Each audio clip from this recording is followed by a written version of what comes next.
చంద్రబాబు నాయుడు గారి నేతృత్వంలో కూటమి అధికారంలోకి వచ్చిన తర్వాత పల్నాడు ప్రాంతంలో కొన్ని వందల కుటుంబాలు ఉన్న ఊర్లు వదిలిపేసి ఇళ్లకు బీగాలేసుకొని తెలంగాణలోనూ మరో చోట తలదాచుకుంటూ ఉన్నారు.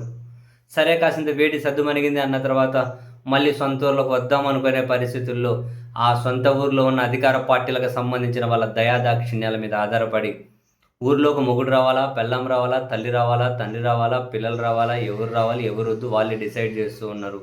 అటువంటి కుటుంబాల్లో తాజాగా హత్యకు గురైన సల్మాన్ కుటుంబం కూడా ఒకటి. మీరందరూ ఊర్లోకి రాండి అని చెప్పి పంచాయతీ చేసి ఓకే అన్నారు, కానీ సల్మాన్ మాత్రం రావద్దన్నారు. ఆ మాటకు సరే నా కుటుంబం ఊర్లో ఉంటుందని చెప్పి ఆయన మళ్ళీ ఎక్కడో తలదాచుకుంటున్నాడు. సీన్ కట్ చేస్తే వాళ్ళ భార్యకు బాగాలేదని చూసేకొస్తే చంపేశారు అన్నది కొన్ని రోజుల నుంచి జరుగుతున్నటువంటి తీవ్ర రాజకీయ అంశం. ఈ అంశం మీద వినతి పత్రం ఇస్తాం, డీజీపీ అపాయింట్మెంట్ కావాలి అని చెప్పి నిన్న వైసీపీ లేఖ రాసింది డీజీపీకి. ఆయన దగ్గర నుంచి స్పందన వచ్చినట్లేదు.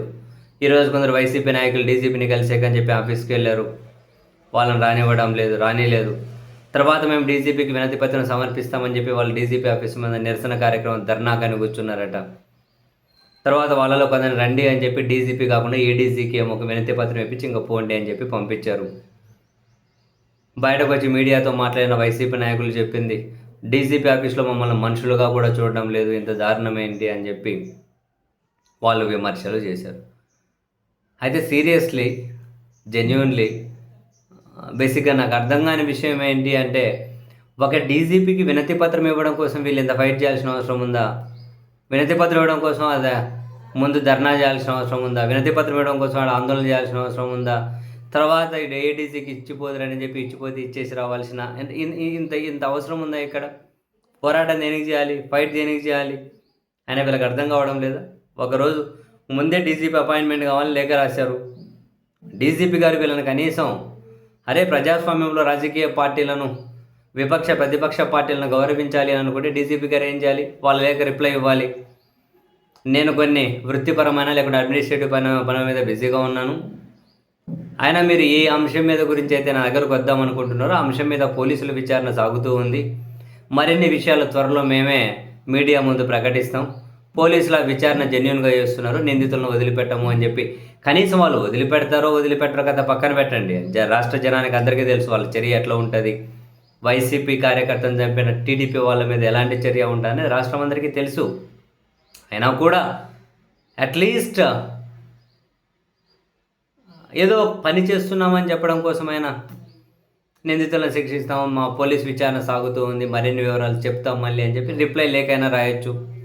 డీజీపీ గారు ఆ పని చేయలేదు. అఫ్కోర్స్ వైసీపీ వాళ్ళని పట్టించుకుంటారు అని చెప్పి అది కూడా ఏమీ అనిపిస్తలేదు, అది వేరే విషయం. ఈ క్రమంలో లేదు మేము డీజీపీని కలుపుతామని వినతి పత్రం ఇస్తామని, డీజీపీని కలుస్తాం వినతి పత్రం ఇస్తామని ఆయన ఆఫీస్కి ముందు పోయి ఆందోళన చేసి లాస్ట్కి ఏం సాధించారు? ఏడీజీకి వినతి పత్రం ఇచ్చి వచ్చారు. వీళ్ళ ఆందోళన దేని మీద చేయాలి? 1-2 రోజులు ఆగిన తర్వాతను, లేకపోతే డీజీపీకి ఇప్పుడు ఇంకో లేఖ రాసుకొని మేము అపాయింట్మెంట్ అడిగాము ఇవ్వలేదు, మళ్ళీ అడుగుతూ ఉన్నాం, మీరు స్పెసిఫిక్ టైం బౌండ్ పెట్టి ఒక టైం పీరియడ్ పెట్టి ఆ లోపు మీరు నిందితులను అరెస్ట్ చేయాలి, చర్యలు తీసుకోవాలి. లేకుంటే న్యాయం కోసం డీజీపీ ఆఫీస్ ముందే నిరసన కూర్చుంటాం, మౌన దీక్ష చేస్తాం అని చెప్పి ఏదన్నా 2వ లెటర్ డీజీపీకి రాసైనా కాసింత ఒత్తిడి తీసుకొచ్చే ప్రయత్నం చేయాలి, నిందితులను అరెస్ట్ చేసి శిక్షించాలి అనే కోణంలో.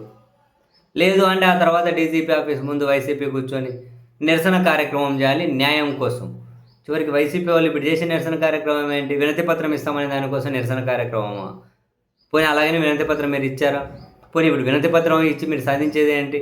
న్యాయం కోసం చేయండి, ఇంకో లేఖ రాయొచ్చు, డీజీపీ స్పందన ఏంటో తెలియజేయచ్చు.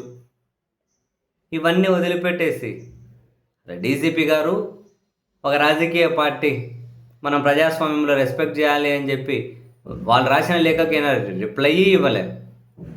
వీళ్ళు మళ్ళీ ఇంకొక లేఖ రాసి డీజీపీకు ఈ కేసు విషయంలో పోలీసులు ఒక టైం బౌండ్ గురించి మాట్లాడలే. చివరికి న్యాయం జరగలేదని చెప్పి ఏదో ఒక రూపంలో నిరసన కార్యక్రమం కాదు, వినతి పత్రం ఇచ్చేకి నిరసన కార్యక్రమం అంట. నాకు ఇది చూడగానే చివరికి ఒక డీజీపీకి వినతి పత్రం ఇవ్వడం కోసం వీళ్ళు న్యాయ పోరాటాలు, దీక్ష పోరాటాలు, నిరసన పోరాటాలు చేస్తే ఇక న్యాయం జరగాలంటే ఇంక వీళ్ళు ఏం పోరాటాలు చేయాలి, ఏం పోరాటాలు చేస్తారని చెప్పి అనిపించింది సీరియస్లీ.